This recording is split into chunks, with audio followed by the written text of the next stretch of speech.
Bien, este es nuestro cuarto y último video de esta sección, este, que son las respuestas del Estado a, a la crisis que ahora mismo estamos viviendo. Entonces vamos a ver algunos de los aspectos fundamentales y algunas cifras que nos dan una idea para caracterizar más o menos la respuesta del Estado, además de que ya hemos visto en el video anterior, ya vimos algunos elementos de gasto público, por ejemplo. Ahora vamos a ver otros aspectos. En el caso de es muy importante algo que ya habíamos comentado desde el video anterior, la política monetaria, específicamente el tema de tasa de interés. El Banco de México, que es el que fija la tasa de interés interbancaria, en el caso de México, el Banco de México y estos bancos, este esquema de bancos centrales autónomos, que es un poco la sustitución de mecanismos como eran el, desde finales del siglo XIX y principios del XX, el patrón oro, ¿no? Que era una especie de seguro o de seguridad en el manejo monetario. Eh, Se le da autonomía al Banco de México para que los gobiernos no tengan manejo soberano de su moneda. Ese es un mecanismo del capital global que utiliza para poder actuar en los diferentes países, porque quien finalmente le da los lineamientos es el capital global. El asunto es de que fija pues la tasa de interés los bancos centrales y la prioridad que tiene en el caso del Banco de México y de los diferentes bancos centrales es el tema de inflación, es lo que le preocupa al capital global, el tema de la inflación. Pero está fuera de eso una política monetaria para impulsar el empleo, de tal manera que políticas monetarias para impulsar el empleo se requiere políticas en donde en ciertos momentos se requiere bajar las tasas de interés. Y si quieres disminuir, desacelerar la actividad económica para cuando tienes, por ejemplo, inflación de demanda, entonces subes las tasas de interés, frenas la actividad económica, hay menor, frenas la demanda y de esa manera controlas la inflación. En el caso ahorita en México, vemos cuál ha sido la respuesta. Si ustedes ven, en el caso aquí de Estados Unidos, ¿ah? En el círculo rojo que hemos pintado, cómo tenía una tasa de interés de 1.55 y prácticamente la bajó a cero. ¿Va? Aquí, ¿no? La, la, la bajaron a cero en Estados Unidos. Y tenemos en estos países en Europa, ¿va? Aquí tenemos en los países europeos, también en el caso de España y otros países europeos, tenemos o Alemania, Francia, Italia, tenemos disminuciones, incluso tasas de interés negativas. Fíjense bien, en el, aquí estamos ante tasas de interés eh, menos 0.50, etcétera. Estos son tasas de interés negativas. Utilizan esta estrategia para impulsar la inversión, ¿no? Y vemos en el caso mexicano, que en el 2019 teníamos una tasa de interés estratosférica, impresionante, no, que no es alta, sino muchísimo, muy alta, 7.25. Eso desacelera absolutamente toda actividad de inversión, ¿no? Luego la bajaron un poco hasta llegar a 4.26%, pero sigue siendo, si ustedes la ven respecto a esto, sobre todo a esto, sigue siendo una tasa de interés extremadamente alta. Esta es una de las respuestas, pues, que debemos de revisar, ¿no? Una en España, en donde bajan las tasas de interés a cero, en Estados Unidos también, y en el caso de México permanecen este, tasas de interés muy, muy, muy altas. Eh, entonces la respuesta que debemos de analizar de política monetaria en el país. La política monetaria evidentemente no ayuda nada para enfrentar la crisis, ¿no? Es una política monetaria en contra del crecimiento económico, favoreciendo al quien le interesa los tasas de intereses es al capital financiero mundial. Y esa es una decisión política que tienen que tomar. En términos técnicos, no es una decisión técnica, es una decisión política. Hay técnica, les pueden servir estudios técnicos para conservar eh, la inflación baja o para impulsar, o también estudios técnicos para impulsar el empleo, pero estas dos posibilidades técnicas refieren a una decisión política que es a quién beneficias, al capital global o a el interés de la economía interna nacional. Hasta ahorita, lo que llevamos de los 2 años ya del gobierno, aquí está muy claramente señalada, ¿verdad? De que la decisión política hacia dónde apunta, ¿no? ¿Quién está beneficiándose de esta decisión política? O sea, el capital global. En el ingreso per cápita en dólares entre 19 y 20, vamos a ver aquí, en el caso de México, ¿verdad? Fíjense bien, en México, donde tenemos una disminución aquí, ¿ah? Ay, perdón, eh, dibujé un poco feo, ¿no? Tenemos esta disminución, ¿verdad? Es per cápita en dólares de 10 a 7 eh, y es una disminución del 20 menos 27%. Si comparamos con los otros, es de las más altas, ¿no? De las disminuciones más altas de ingreso per cápita en dólares. De tal manera que en el caso de la crisis, hoy que estoy grabando este video, eh, el presidente López Obrador dio un informe, segundo informe del gobierno, y afirma que va a haber una V, ¿no? Donde caes y sales de la crisis de manera inmediata, y eso evidentemente una crisis que tiene que es mucho más profunda que la crisis del 2008 y que de la crisis del 95. En una crisis nos tardamos en salir 16 meses, en otra crisis tardamos en salir o en estar igual, en recuperar la situación anterior a la crisis en 30 meses. No veo, y con estas políticas monetarias y fiscales, no veo dónde pueda haber razones para pensar de que va a ser una crisis de salida súper rápida de bote pronto, ¿no? La realidad, como la realidad tiene sus propias estructuras de funcionamiento y no hace caso a los decretos presidenciales, pues no va a ocurrir, ¿no? Esto es un mero decreto y la realidad no se cambia por decreto, desgraciadamente, ¿verdad? Ojalá así fuera, pero no ocurre.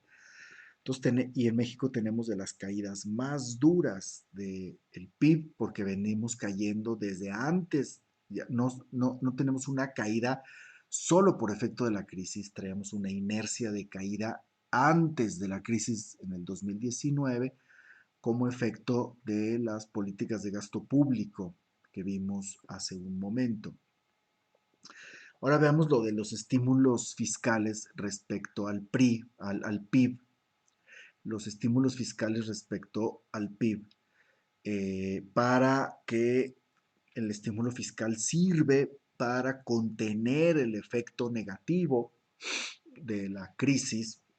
Y aquí tenemos que en México ha habido prácticamente ausencia. Somos el país con menor estímulo fiscal respecto al PIB de todos estos países que hemos estado analizando. Estados Unidos, es bien interesante ver el comportamiento de los Estados Unidos, porque ellos inmediatamente le meten un porcentaje altísimo respecto a su PIB para contener la crisis en términos de estímulo fiscal, el 13.4% respecto al PIB.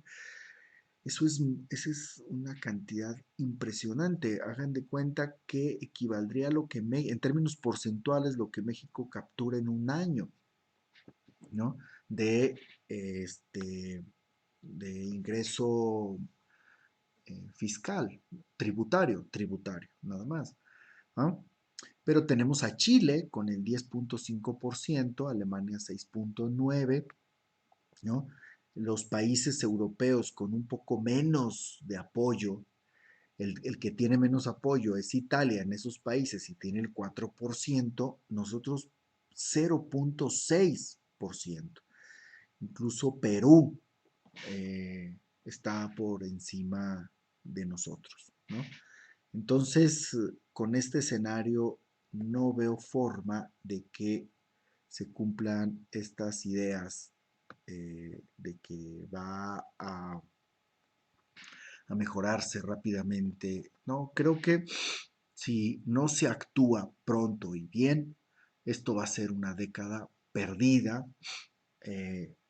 eh, con el análisis de analistas muy serios de economía, se prevé toda una década perdida por este tipo de decisiones eh, ultraortodoxas, ¿no?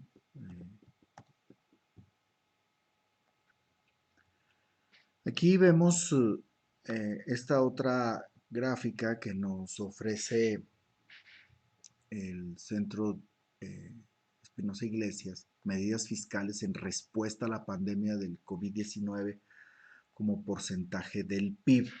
¿Va?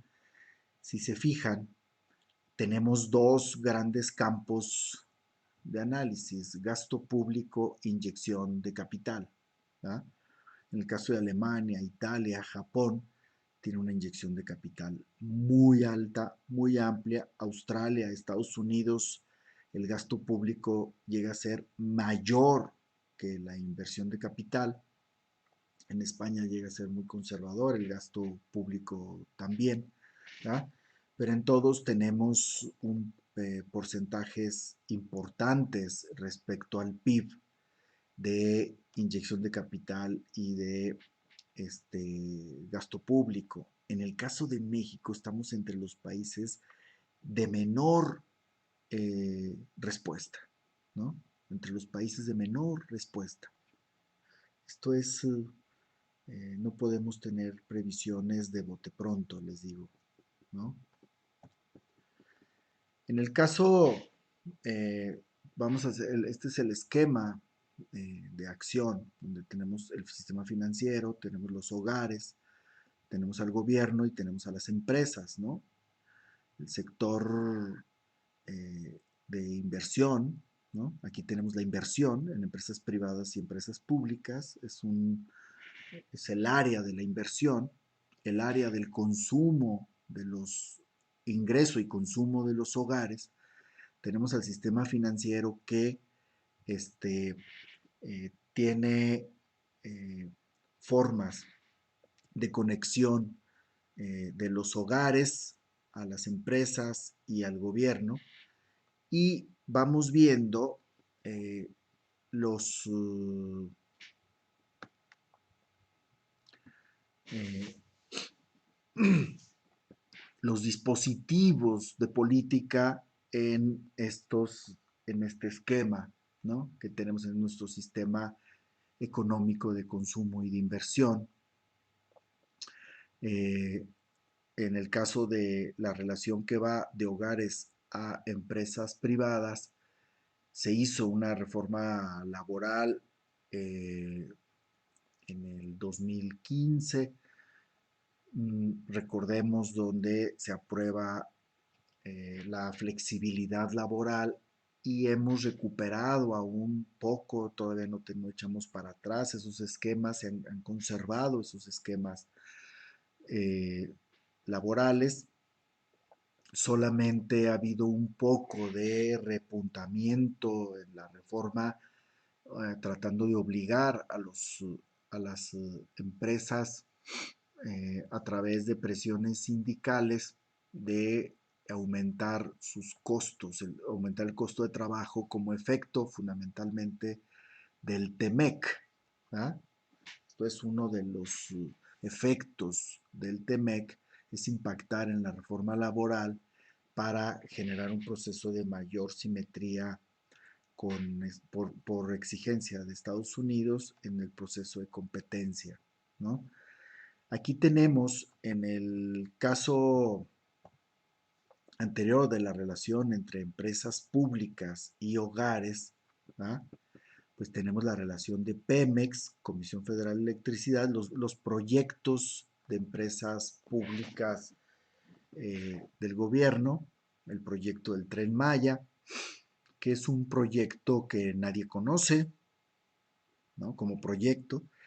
Yo me di a la tarea de solicitar el proyecto, quería revisarlo, lo solicité, nunca me fue dado, recurrí a un legislador federal para que nos lo dieran y nos mandaron una presentación de 7 diapositivas, ¿no? Presentando el Tren Maya para conocer cuáles eran las tasas eh, de retorno del proyecto, de cuánto iba a ser la inversión, cuánto tiempo iban a tardar en recuperar la inversión, cuáles eran los mecanismos de retorno de la inversión, etcétera. Quería revisar eso y hay una absoluta opacidad y no hemos podido acceder al proyecto, ¿no? Muchos investigadores que nos dedicamos a este asunto hemos intentado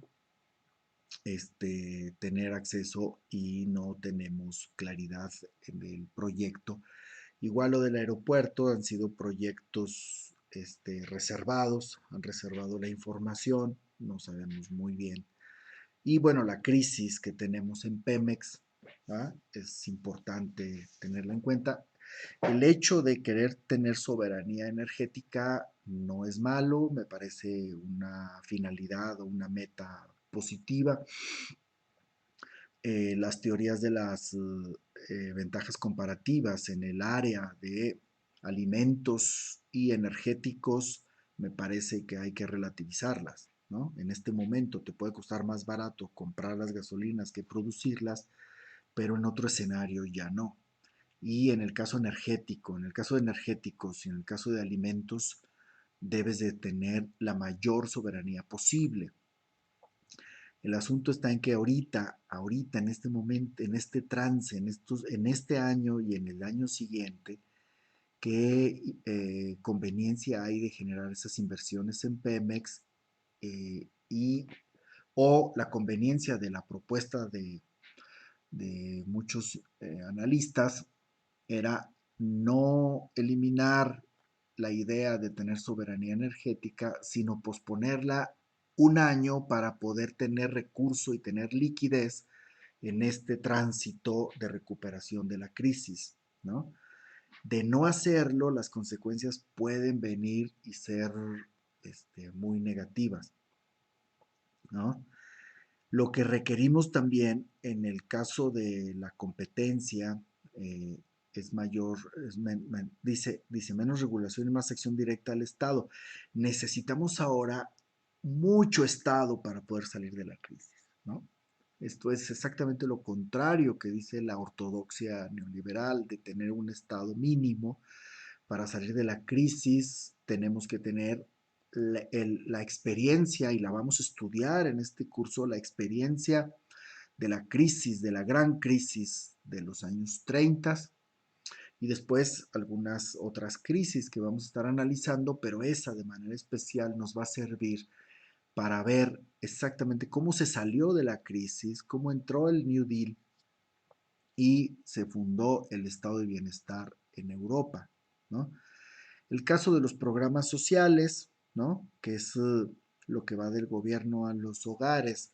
Hay 17 eh, programas prioritarios en el gobierno actual, eh, pero me parece que los impactos han sido mucho menores de lo previsto. Para empezar, Jóvenes Construyendo el Futuro disminuyó su monto de operación de 40,000 millones de pesos a 27,000 millones de pesos. Es una reducción muy importante. Es una reducción más o menos del 40% de un año al otro. O sea, de un año al otro, del primer año al segundo, es demasiado. Y las evaluaciones de diseño y lo que se ha visto en la implementación, pues hay problemas importantes, ¿no? En el caso de programas sociales, porque se dice los programas sociales van a impedir, van a contener el efecto de la crisis, va a mantener la demanda. Yo veo que los montos no dan para eso, no dan para tener un efecto macroeconómico como lo quisiéramos. El único programa prioritario de la Secretaría de Economía, que es el programa de microempresas, da créditos de 6,000 pesos, los más de 10,000, un montón de créditos sin procesos de seguimiento. Con 6,000 pesos es muy difícil que se generen emprendimientos, aun cuando sea gente que venga con este, capacitación como egresados de Jóvenes Construyendo el Futuro. Veo que en términos macroeconómicos el impacto de eso pues van a ser unas cosquillitas, no creo que puedan tener eh, impactos importantes, ¿verdad? Y hay un estudio que sí es eh, de una relevancia enorme, que tiene que ver con justamente el tema de la riqueza, que es la productividad.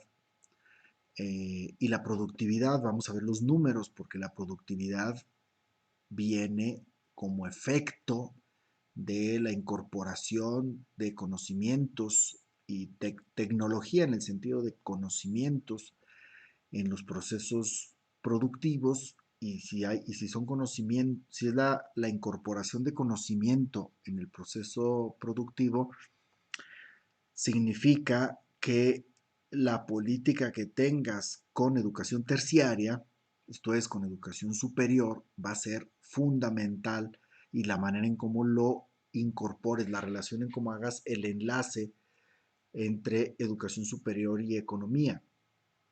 La experiencia del gobierno que va del 2007 al 2017 en Ecuador, hay un modelo ahí muy interesante que se podía usar, no se está usando, prácticamente a las universidades públicas se les abandonó, están abandonadas, ¿no? Entonces tenemos índices de productividad pues muy, muy bajos, ¿no? Producción por hora trabajada, ¿no? En dólares a precios del 2019, ¿no? De 76 a 22, es una distancia absolutamente, ¿no?, enorme. Estamos en un escenario de productividad muy pobre, muy raquítico, y con las universidades públicas abandonadas no hay ningún programa prioritario entre los 17 programas prioritarios. No hay ninguno que genere un proceso de economía del conocimiento, ¿no?, dedicado al tema de economía del conocimiento. Están las universidades Benito Juárez, pero no están en un esquema de economía del conocimiento, pero además sus matrículas son, en términos ya de números nacionales, son prácticamente insignificantes. Entonces tenemos aquí también el escenario de productividad de México respecto a otros países, y la productividad al interior de México en sus estados, ¿no? Porcentaje de informalidad. Fíjense bien cómo en el caso de Campeche, aunque es un poquito este, engañoso por el asunto de las estaciones petroleras, ¿verdad? En el caso de Campeche, pero de ahí en más, en el resto de la Ciudad de México hacia adelante, vamos a ver Ciudad de México, Nuevo León, Querétaro, Coahuila, Baja California Sur, Aguascalientes, que son los de mayor productividad, ¿no? Y Zacatecas lo tenemos justamente entre los de menor productividad, hasta abajo, muy por debajo de la media. Esta es la media nacional, ¿no? Tenemos aquí, ¿no? La media nacional y aquí tenemos a Zacatecas por debajo, muy por debajo de la media nacional. Estamos en lo que decíamos en uno de los videos anteriores, para usar los términos de Rafael, es en el Mexicote. ¿Ah? Entonces tenemos estos, pero se explica muy bien, ¿no? Estos procesos de baja productividad por los datos que vamos a ver enseguida, ¿no? Tenemos este dato de educación terciaria. Entonces aquí es tanto educación terciaria como inversión en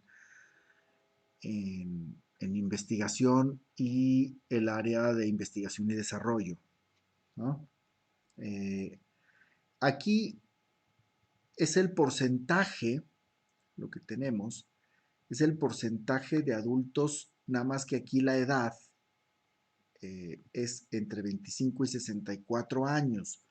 Generalmente los cálculos que hay a nivel nacional para hacer los cálculos de cobertura educativa o en muchas de las instituciones de análisis de educación superior es la demanda social potencial de educación superior es la población de jóvenes en edad de estar en la universidad, ¿no? En edad de estar en la universidad es más o menos entre a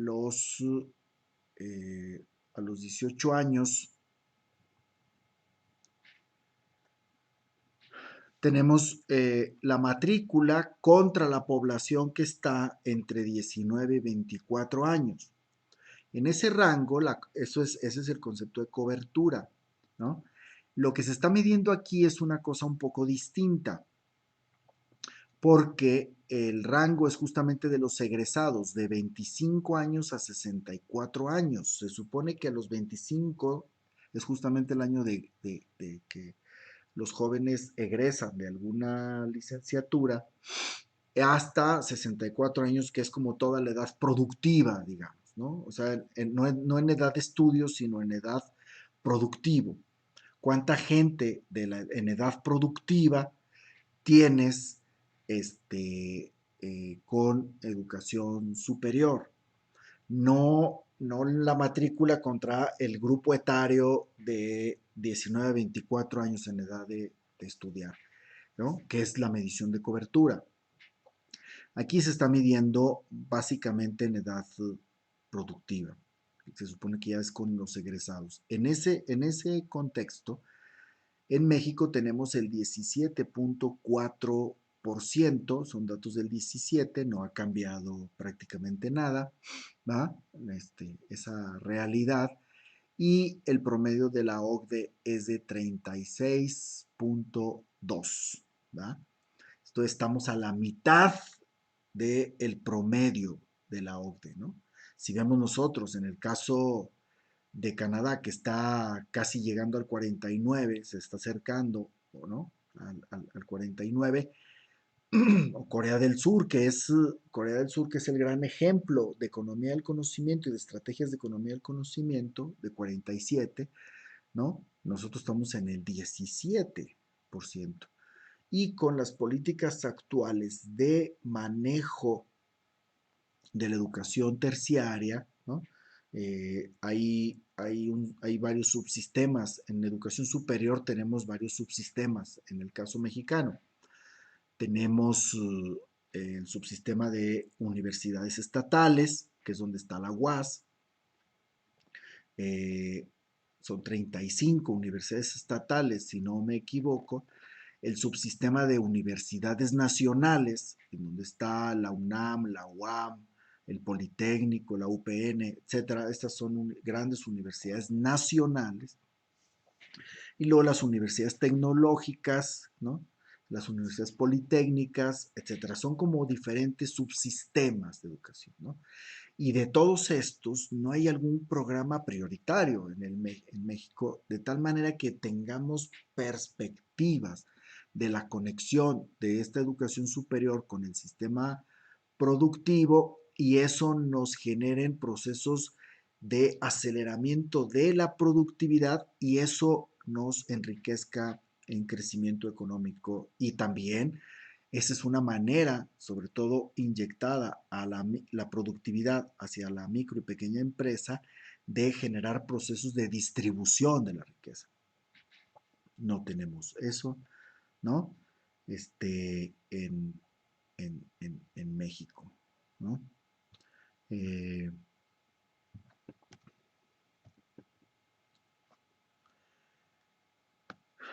Este dato es sumamente revelador, ¿no? El gasto en inversión y desarrollo, ¿no? Lo que se llama gasto en innovación, ¿no? Los nuevos conceptos de innovación y la relación entre innovación y productividad, ¿no? Eh, que eso es bastante importante y son planes territoriales o sectoriales donde vas generando estas estrategias que conectan la macro y la microeconomía. Fíjense bien, en ingresos por porcentaje del PIB tenemos en México un 16, pero quiero ponerle atención sobre todo a esta área, ¿no? A esta área, al gasto porcentual respecto al PIB en innovación, ¿no? Estos son ingresos por innovación que son ingresos muy pequeños. Estamos entre los últimos de ingresos por innovación. Aquí tenemos el gasto y hay una correspondencia de gasto e ingreso. El gasto en México, en porcentaje, es 0.5%. Mucho tiempo estuvo en 0.4%, ¿no? En la administración de Enrique Cabrero, que era en CONACYT, se logró dar un brinquito del 0.4 al 0.5, 0.56% para ser más precisos, pero pues sigue siendo ridículo ese porcentaje cuando, fíjense, el país que más invierte en innovación, en ciencia y desarrollo respecto a su PIB es Israel. Israel le está metiendo un 4.3% de su PIB a investigación y desarrollo, ¿no? Eh, y luego de ahí vamos, Japón está en el 3%, que es mucho tiempo, fue un líder, Japón en investigación y desarrollo, 3% respecto a su PIB es una cantidad muy importante en eso. Y de ahí en más va disminuyendo, ¿no? Pero incluso Estados Unidos está muy cercano, digamos, está alrededor del 2.5% al 3%, que digamos que son las cifras competitivas que estás mientras estés de 2.5%, ¿no? Mientras estés del 2.5%, que es el promedio de la OCDE, hacia el 3%, ¿no? Estás en un ámbito competitivo.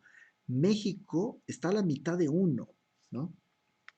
O sea, estamos muy por debajo. La expectativa era que ahora se iba a tener un incremento importante, tanto en educación superior y en investigación y desarrollo, y en lo absoluto no ha habido ningún aumento en estos rubros, ¿no? Entonces no tenemos una estrategia para generar la innovación y la relación entre innovación y productividad y la relación entre innovación, productividad y pequeña y mediana empresa en México. Eso sería absolutamente fundamental para apuntalar la economía nacional. No hay tal cosa, estamos atoradísimos en los gastos menores y creo que pueden ser aún más pequeñas esas inversiones. Yo creo que va a haber un retroceso en el tema, ¿no? En el tema este tan estratégico. Entonces, bien, si hubiera hay países, el caso por ejemplo de China, en donde hay inversión y hay innovación, y luego se juntan los procesos de innovación con los de inversión, eh, y la inversión implica eh, acceso a crédito, y vemos nosotros la relación del crédito bancario respecto al PIB, no es baja, sino muy baja, ¿no? Estamos entre los, miren, estamos aquí en los pisos bajos del 20%, la relación del crédito bancario respecto al PIB estamos en el 20%, ¿verdad? Respecto al PIB. Estados Unidos está en el 180%, del 20 al 180%, es una distancia enorme. Pero incluso países latinoamericanos como Chile tienen el 80%, ¿no? O Brasil, que es lo doble que México, Brasil y Colombia están lo doble, o incluso Perú. En México estamos en un conservadurísimo 20% y no veo que haya intención de movernos de ahí. Y para ir concluyendo, eh, me gustaría que en otro momento lo vamos a abordar con más calma, pero está el tema del ingreso ciudadano universal, lo de las diferentes versiones de renta básica, donde el Estado, a partir del Estado, da un piso, ¿no? Pone un piso y a partir de ese piso levanta el piso con un ingreso básico y eso genera un montón de procesos positivos, ¿no? De inercia. Por ejemplo, el salario tiende a subir porque la gente no se contrata por salarios de hambre, ¿no? Dice, si tengo un ingreso básico que me permite al menos comer, entonces eso significa que la competitividad por el salario aumenta, tienden los salarios a aumentar. Eso genera también mayor demanda y crecimiento económico. Eso son de las medidas este, virtuosas del ingreso básico, ¿no? Un ingreso pagado por el Estado como derecho ciudadano. Para el tema de la crisis, es una propuesta que inicia desde la izquierda, específicamente en la Cámara de Diputados, la doctora Damián, que es de las pobretólogas más importantes de América Latina, hace la propuesta, queda congelada y ahora al parecer todos los grupos parlamentarios estarían de acuerdo con eso, pero el presidente no está de acuerdo. Prácticamente es el único que está deteniendo echar hacia adelante un ingreso ciudadano universal, ¿no? Que es renta básica a partir de la cual pueden agregarse otros recursos, es subir un piso. En algún momento del curso podemos discutir esta propuesta que es muy interesante. Es incondicional, esto es, no exige ningún otro requisito, basta, es un tema de ciudadanía, es ingreso ciudadano, es por el solo hecho de ser ciudadano tengo derecho a un ingreso, es universal y es individual, ¿verdad? Y difiere del asistencialismo por su carácter general, ¿no? Es a través de una tarjeta, entra, es universal, entonces no hay carácter asistencial, es general. Es diferente a los programas convencionales de combate a la pobreza, sobre todo a los programas focalizados, ¿no? Y a los programas focalizados y de transferencia monetaria condicionada, ¿no? Este es universal e incondicionado. Mejoraría el ingreso real de las personas, su nivel de vida, abatiría la trampa de la pobreza gracias a su incondicionalidad, no afectaría la dignidad de las personas al no tener que declarar nada su situación económica, es ciudadano, entra. Después, la gente que tiene niveles se puede recuperar por vía fiscal, parte del recurso. Reduce el paternalismo gubernamental, la burocracia la disminuye casi a cero y el costo del manejo del programa, por ejemplo, cuando teníamos el oportunidades, uno de los problemas es que luego el costo del manejo del programa puede ser muy alto, eh, y eso disminuye las posibilidades reales de apoyo, ¿no? Y también eso es un programa exento de manejo electoral por su universalidad, entonces no tendría manejo electoral. Mucha gente, lo de los analistas dicen que, que en el gobierno no quieren aceptar esta propuesta justamente porque no habría ningún tipo de manejo electoral del mismo, porque no se puede. Eh, la propuesta está claramente desglosada por etapas, ¿no? En la propuesta hay un estudio técnico sobre la viabilidad técnica de esta propuesta, ¿no? Más o menos es de 1,640 pesos, ¿no? Por persona, es individual, la unidad de análisis es la persona, no es el hogar, ¿no? Eh, si en algún hogar varias personas, obviamente, pues por hogar aumenta de manera importante, ¿no? Se utiliza como criterio la línea de pobreza extrema urbana de 2020, que es 1,640 pesos. Aquí viene pues un ejercicio, ¿no? Pueden ustedes capturar la diapositiva y si capturan la diapositiva para que vean con calma los números, ¿no? Que aquí se presentan, fundamentalmente son de las propuestas que estuvo construyendo la doctora Damián cuando justificó, ¿no? Araceli Damián justificó esta propuesta. Y también está la propuesta del seguro del desempleo, ¿no?